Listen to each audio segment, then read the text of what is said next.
භාගයට එන ෆෝමැට් එකේ ගණන් හදන්න පටන් ගන්නවා. හරි?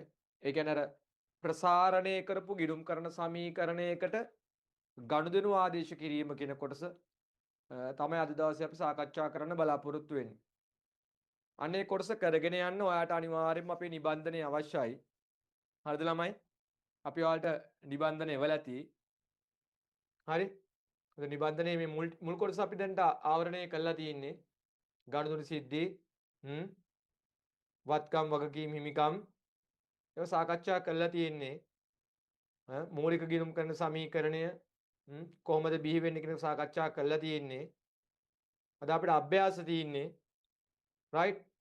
අපි අභ්‍යාස වලට යන් අභ්‍යාස වලට ගිහිල්ලා ඒ ආශ්‍රයෙන් පොඩ්ඩක් මතක් කිරීම කරගමු. රයිට්. ආදායම් ප්‍රකාශ හදන්න තියෙනවා, මූලදත්ත හදන්න තියෙනවා, වැඩ ගොඩක් තියෙනවා. රයිට්. අපි මුලින්ම හදන්නේ මේ ඔයාලගේ ටියුට් එකේ 8 වෙනි මේ 8 වෙනි පිටුවේ තියෙන 2 වෙනි ගාන. පළවෙනි ගාන තියෙන තියරි ප්‍රශ්නයක්. තියරි ප්‍රශ්නය